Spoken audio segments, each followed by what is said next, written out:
အားလုံးပဲမင်္ဂလာပါ Japanese Way Izuki channel ကနေပြီးတော့ကြိုဆိုလိုက်ပါတယ်ဒီနေ့ကျွန်တော်ပြောပြပေးချင်တာကတော့အခုဒီ JLPT N3 level JLPT မေခွန်းဟောင်းနဲ့ပတ်သက်ပြီးတော့အာဖွင့်လာတယ်ပေါ့နော်ဒီအတန်းအသက်တစ်ခုပေါ့နော်ဒီ JLPT all question explanation video class ဆိုတဲ့ batch 1နဲ့ပတ်သက်ပြီးတော့ကျွန်တော်နည်းနည်းပြောပြပေးချင်တာပါအဲ့တော့ JLPT လို့ပြောလိုက်လို့ရှိရင်ပုံမှန်အဖြစ်ကျွန်တော်အနေနဲ့ဆိုရင်ဒီဟာကို၃ပိုင်းခွဲလို့ရတယ်လို့မြင်တယ်ပထမတစ်ခုကကြတော့ဒီ language ဒါမှမဟုတ် system လို့ခေါ်တဲ့ပိုင်းရယ်ဒုတိယတစ်ခုက skill လို့ခေါ်တဲ့ပိုင်းနဲ့တတိယတစ်ခုကတော့ all question ဒါမှမဟုတ် mock test အပိုင်းဆိုပြီးတော့၃ပိုင်းခွဲလို့ရတယ်ပထမတစ်ခုဖြစ်တဲ့ဒီ system language အပိုင်းမှာဆိုလို့ရှိရင် grammar တွေပါမယ် vocabulary ပါမယ်ပြီးရင် kanji ပါမယ်ဒီ၃ခုပါလိမ့်မယ်နော်ဒါတွေကတော့အခြေခံတွေပါပြီးရင်ဒုတိယတစ်ခုဖြစ်တဲ့ skill ပိုင်းမှာဆိုလို့ရှိရင်တော့ရေးကြည့်တဲ့ဒီ reading နဲ့ listening ပေါ့နော်ဒီ skill ကတော့၄ခုရှိတယ် speaking နဲ့ writing ကကြတော့ GAPT မပါတဲ့အတွက်ကြောင့်မလို့ပယ်လိုက်လို့ရတယ်အဲ့တော့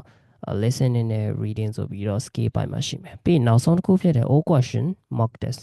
ဒါကကြတော့ဘယ်လိုလဲဆိုလို့ရှိရင်ဒီတစ်ခုခုပေါ့နော်ဒီ GAPT စာမွေးမှမဟုတ်ဘူးဘယ်ရပဲဖြစ်ဖြစ်ဖြေတော့မယ်ဆိုလို့ရှိရင်တခုခုရအောင်စူးစမ်းတော့မယ်ဆိုလို့ရှိရင်အတွေ့အကြုံ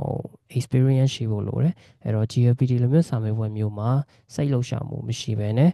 အေးစစ်စစ်နဲ့ဖြေနိုင်ဖို့ဆိုရင်ဒါအတွေ့အကြုံတစ်ခုရှိဖို့လိုတယ်ပေါ့နော်အဲ့တော့အတွေ့အကြုံရဖို့အတွက်ဆိုလို့ရှိရင်တော့ဒီ GLPT မေးခွန်းဟောင်းတွေထွက်ထားသမျှဒီ2010ကနေပြီးတော့2024ထိမေးခွန်းဟောင်းတွေအလုံးကိုကကြိုပြီးတော့လေ့ကျင့်ထားဖို့လိုတယ်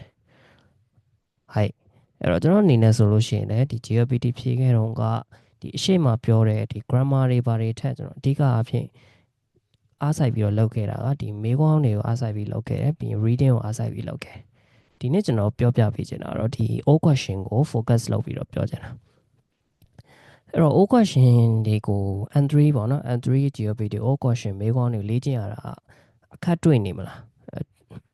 ဘယ်လိုမျိုးခက်ခဲကြုံနိုင်လဲဆိုရင်ကျွန်တော်ကိုယ်တိုင်ကြုံမှုတာဟောဒီအကြောင်းသားတွေအနေနဲ့ဒီမေးခွန်းလုပ်တဲ့အခါမှာကြုံရတဲ့ခက်ခဲကပါလဲဆိုရင်အာစိတ်ကူးနဲ့လက်တွေနဲ့တစ်ထပ်တည်းမကြတာမျိုးပေါ့နော်ဒီကိုလေးလာခဲ့တဲ့စာနဲ့ဒီ all question အစာနဲ့သွားကိုက်ညီမှုမရှိရမျိုးအဲ့လိုမျိုးကြီးကြုံရနိုင်တယ်ဒါကကြတော့ကျွန်တော်တို့လေ့လာတဲ့ဒီ reference book တွေSoma Domain တို့ Shinkansen တို့ Speedmaster တို့ဘာပဲဖြစ်ဖြစ်ပေါ့နော်ဒီ textbook တွေကနေကျွန်တော်တို့သင်ခဲ့တဲ့စာနဲ့ဒီ all question ကမေးတဲ့ဟာတွေကနည်းနည်းတိုက်ရိုက်သွားပြီးတော့မကြဘူးအဲ့လိုမျိုးဖြစ်တဲ့အခါမျိုးမှာဖြေရတဲ့အခါမှာနည်းနည်းအခက်အခဲရှိနိုင်တယ်နောက်တစ်ခုကကြတော့ all question မေးခွန်း PDF file တွေမှာကများသောအားဖြင့်ဟိုဟာတွေကျွန်တော်တို့ free ကနာတွေမပါဘူးအဲ့တော့မသိတဲ့ကန်ကြီးတွေအများကြီးပါနိုင်တယ်အဲ့ဒါတွေကိုရှားရတာဖြစ်တဲ့အတွက်လိုက်ပြီးတော့တစ်လုံးချင်းလိုက်ရှာရတာဖြစ်တဲ့အတွက်အချိန်ရမ်းကုန်တယ်အချိန်ကုန်တယ်ပြီးလို့ရှိရင်ခက်ခဲမယ်ပေါ့နော်ဒါတွေကကျတော့ဒီ N3 all question လောက်တဲ့အခါမှာကြုံရတဲ့ခက်ခဲတယ်ပေါ့ဟိုက်အဲ့တော့ကျွန်တော်လောက်ထားတဲ့ဒီ channel မှာကျတော့အဓိကအပြင်ဘာတွေပါမလဲဆိုရင်ဒီ N3 all question 2010ကနေပြီးတော့2024အထိတော့28စုံကိုအစအဆုံးပေါ့နော်အစအဆုံးဒီ2010ဆိုရင်ဒီ2010မှာပါတယ်ဒီ Moji ကိုရေးပိုင်းကနေပြီးတော့နောက်ဆုံးချိုးကိုင်းပိုင်းထိအားလုံးကိုအစအဆုံးရှင်းပြထားတဲ့ Telegram channel ပေါ့နော်အဲ့တော့ရေးထားတဲ့အတိုင်းပဲ N3O question video class ဗီဒီယိုလေးတွေနဲ့လုပ်ပေးထားမှာဒီ2010 to 2024ပေါ့နော်ဒါတွေအားလုံးကိုလေ့လာလို့ရတယ်ပေါ့ဒါကတော့ရှင်းပြထားတာဒါကတော့အဓိကအနေနဲ့ဒီအတန်းမှာပါမယ့်ဟာပေါ့နော် Okay အဲ့တော့ဒီ all question အတန်းကိုဘယ်သူတွေအတွက်လဲဘယ်သူတွေတက်တင်လဲပေါ့အဲ့တော့တက်တင်တာကတော့ဒီအထူးသဖြင့်အရေးကြီးဆုံးဒီ July ကြာလို့ရှိရင် GLPT N3 GLPT ဖြေမဲ့လူတွေတက်လို့ရတယ် net test ဖြေမဲ့လူလည်းတက်လို့ရတယ်ပြီးလို့ရှိရင်ဒီ all question ကိုစပြီးတော့လေ့ကျင့်တော့မယ်လို့စဉ်းစားထားတယ်လေ့ကျင့်ပြီးတော့အချိန်မကုန်တဲ့လူတွေတက်လို့ရတယ် all question လေ့ကျင့်တာအချိန်ကုန်တယ်ကိုယ့်ဘာကိုလေ့ကျင့်မယ်ဆို28စုံလုံးပြီးဖို့ကတော်တော်ကြီးကြာလိမ့်မယ်ဒါပေမဲ့ဒီတန်းထဲမှာဆိုရင်တော့28စုံကိုချိန်တိုတွင်းမှာပြီးနိုင်လိမ့်မယ်ပြီးရင်နောက်တစ်ခု reading အားနည်းလူတွေတက်လို့ရတယ် reading မရဘူး reading အားနည်းတယ်ဖြည့်ပုံဖြည့်နည်းတွေနားမလည်ဘူးအဲ့လိုမျိုးလူတွေတက်လို့ရတယ် okay နော်အဲ့တော့တက်ဖို့အတွက်လိုအပ်တာကတော့ တိတ်ပြီးတော့မလိုအပ်ဘူးဒီ N3 level အတွက်အခြေခံအနေနဲ့ဒီ grammar တအုပ်လောက်ပြီးထားမယ်ကန်ကြီးတအုပ်လောက်ပြီးထားမယ်အဲ့လောက်ဆိုရင်တက်လို့ရတယ်โอเคနော်ကျန်တာတွေကတော့ဒီမှာလေးလိုက်နဲ့ပြည့်သွားလိမ့်မယ်โอเคပြီးလို့ရှိရင်တန်းထဲမှာဘာတွေသင်မလဲဆိုတာနဲ့ပတ်သက်ပြီးအသေးစိတ်ပြောရမယ်ဆိုလို့ရှိရင်တော့ဒီပထမဆုံးအနေနဲ့ဒီ GLPT ပဲဖြစ်ဖြစ် NetTest ပဲဖြစ်ဖြစ်မေးခွန်းပုံစံတွေအတူတူပဲအဲ့တော့ဒီ N3 level မေးခွန်းပုံစံဘာတွေမေးတယ်ဟို reading ဆိုရင်ဘယ်လိုမေးခွန်းပုံစံတွေမေးတယ်ဘယ်နှပုတ်မေးတယ်ပြီးရင် vocabulary ပိုင်းမှာဆိုလဲစိတ်မီးနင်းတွေကဘယ်လိုမေးတယ်sky kata တွေကဘယ်လိုမေးတယ်ကန်ဂျီတွေကဘယ်နှပုတ်မေးတယ်အဲ့လိုမျိုးအစားဆုံးပေါ့နော်ဒီ question format တွေနဲ့ပတ်သက်ပြီးတော့သင်ပေးမယ်ပြီးရင်ဒီ GLPT NetTest ရဲ့အမှတ်ပေးစီမင်းဆိုတာကြတော့သူတို့အမှတ်တွေဘယ်လိုပေးတယ်ဆိုတာနဲ့ပတ်သက်ပြီးတော့ပြောပြပေးမယ်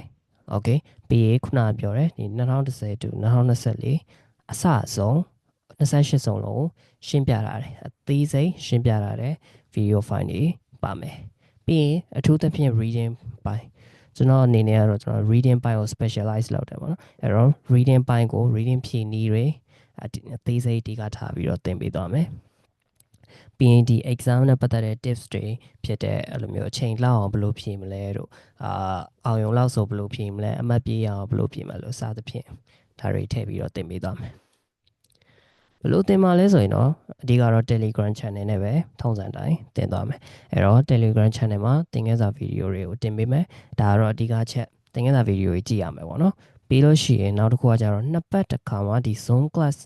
လုပ်ပြီးတော့ဆွေးနွေးမယ်သင်တန်းစပြီးနှစ်ပတ်ပြည့်တဲ့အခါမှာဆိုလို့ရှိရင်ဒီ Zoom တန်းကိုညဘက်မှာလုပ်ပေးမယ်လာတက်လို့ရတယ်အဲ့ဒီတန်းထဲမှာ Q&A section လုပ်ပေးမယ် Q&A ကိုသိချင်တဲ့မေးခွန်းတွေကိုမေးလို့ရတယ်အဲ့ဒါတွေကိုပြန်ပြီးတော့ဖြည့်ပေးမယ်ဒီလိုမျိုး Zoom class ပုံစံလေးလုပ်ပေးမယ်နှစ်ပတ်ကိုတစ်ခါ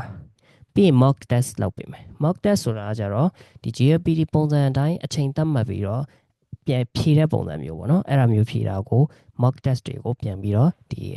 180ပုံမှာဘယ်လောက်ရဆိုရင်အမှတ်စရင်ပြန်ထုတ်ပေးမယ်ပေါ့နော် Okay ပြီးရင်နောက်တစ်ခုကတော့ weekly challenge တွေပါမယ် weekly challenge ဆိုတာဒီအပတ်တိုင်းမှာပေါ့နော်အပတ်တိုင်းမှာဒီစာကြည့်ဖြစ်ဖို့အတွက်အမြဲတမ်းအပတ်စဉ်စာကြည့်ဖြစ်ဖို့အတွက်ဒီ weekly challenge လေးတွေလုပ်ပေးတာမယ် Okay ဒါကတော့ဒီသင်မဲ့ဟာနဲ့ပတ်သက်ပြီးတော့ဒီကဟာပေါ့နော် Okay ကဲအဲ့တော့နောက်ဆုံးအနေနဲ့တော့ fee ပေါ့နော် fee ကကြတော့ဘယ်လောက်ကြာမလဲဆိုရင်တော့ဒီ video class ကို join ဖို့အတွက်ပုံမှန်သင်တန်းကြီးက3000ကျပ်ကြာမယ်3000ကျပ်ကြာမယ်ဒါပေမဲ့ဒီအခုဒီ April 17ရက်နေ့ကနေပြီးတော့ April 18ရက်နေ့နော် April 18ရက်နေ့အထိကိုလာအပ်မယ်ဆိုလို့ရှိရင်နော်1000ကျပ်လျှော့သေးရမယ်2000ကျပ်နဲ့အဲ့လိုရ April 18အထိဆိုရင်ဒီနေ့ကနေစပြီးတော့ April 18ရက်နေ့အထိဆိုရင်2000ကျပ်ပဲကြာမယ် April 18ကျော်သွားရင်နော်3000ကျပ်ကြာမယ်တန်လာတော့ကိုပါစဉ်းစားကြည့်ပါနော်အတန်းဘယ်နေ့စမလဲဆိုရင်တော့ April 25 25ရက်နေ့မှာတန်းစမယ်တန်းနောက်ဆုံးအဲ့လိုရမယ်နေရတော့ April 24ရက်နေ့အထိကိုအဲ့လိုရတယ်ဒါပေမဲ့အဲ့ချိန်တွေကြာရင်တော့တင်တဲ့ကြီး3000နဲ့ပဲအဲ့လိုရမယ် Okay ကဲတော့စဉ်းစားကြည့်ပါနော်ဒါကတော့ပထမဆုံးအနေနဲ့ batch 1ဖြစ်တယ်ပေါ့နော် batch 1အနေနဲ့ဒီမှာအကုန်လုံးကိုတော့တက်နိုင်ဆုံးတော့အကုန်လုံးပါအောင်တော့ရှင်းပြပေးသွားမယ်အဲ့တော့ဒါကတော့ဘယ်ဟာနဲ့တွဲကြည့်ရင်ကောင်းမလဲဆိုရင်နော်vocabulary channel နဲ့တွဲကြည့်ရင်ကောင်းတယ် vocabulary channel မှာကျတော့ဒီမေးခွန်းတစ်စုံချင်းစီရဲ့vocabulary file တွေလောက်ပေးထားတယ်အဲ့ file တွေကိုကြိုကြည့်ထားမယ်ဆိုရင်တော့ဒီမေးခွန်း လိုက်လုပ်တဲ့အခါမှာပို့ပြီးတော့လွယ်လိမ့်မယ်ပေါ့နော်ဟဲ့အဲ့တော့ဒါပါပဲရှင်းပြချင်တာတော့ okay ပါကျေးဇူးပါ